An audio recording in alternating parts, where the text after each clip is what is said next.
бул жак ишканам эле. Бул жакта өзү пластик эшик терезелерди жасайбыз бул жакта. Анан бияқта ишкана деле.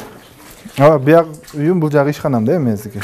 Анан азыр пока эми канча ушер болгонун деле билбейбиз эми. Азыр пока бул ушундай эле жатат да, муну азыр эсеп чыгарып эме кылып көрөбүз.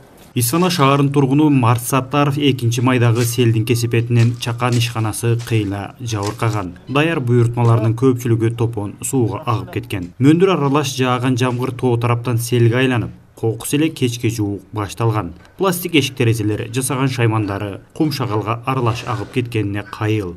Эң башкысы аманчылык.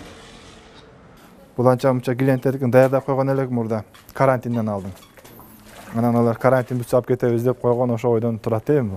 Акканы агып кетти, калганы калды. Агып кетти бул эме даярдан, а? Ооба, даярдар кээ бирлери агып кетти окшойт. Станокторуңуз эмне болду? Эми билбесем, пока главный өзүбүз аманбыз. Кудай кааласа, станоктору бар да алар табылар. Өзүбүз мына бала чака аман, өзүбүз аман.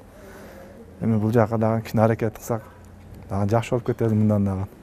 Үсен Кошматов болсо короосунда толуп калган мөндүрдү тазалап жатат. Тоодон ылдый агып келген топон суу үйүнүн айланасын каптап калган.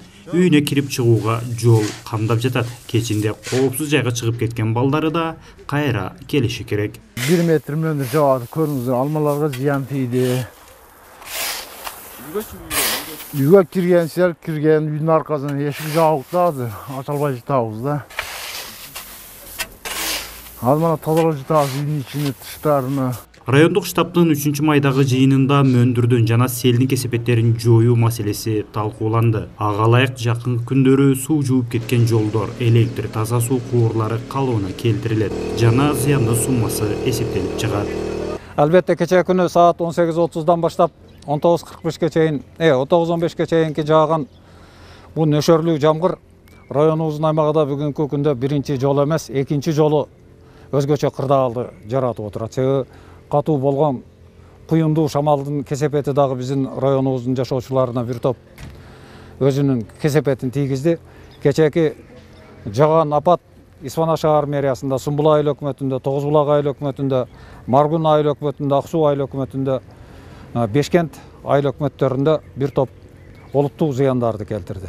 Албетте социалдык объектилер, инфраструктуралык объектилер, жолдор, суулар, электроэнергия менен камсыз кылуу, мына түнү менен ар бир кызмат өзүнүн милдетин аткарды. Ал кызматтын милдетин аткаруусуна өзгөчө кырдаал районунун аймагында жарыяланып, ушул селдин келтирилген зыянын жоюу боюнча, анан токтоо боюнча, мунун негизинде райондук ар бир кызмат өзүнүн функционалдык милдетин аткаруу менен районун аймагында токтоо иштери жүрүп атат. Алдын ала эсептөөлөр боюнча Исфана шаарында 10 чакты үйгө жана жер төлөөсүнө 16 үйдүн тамаркаларынан сел каптаган. Шаардагы Арча Бешик балдар бакчасынын жер төлөөсү ылай сууга толгон.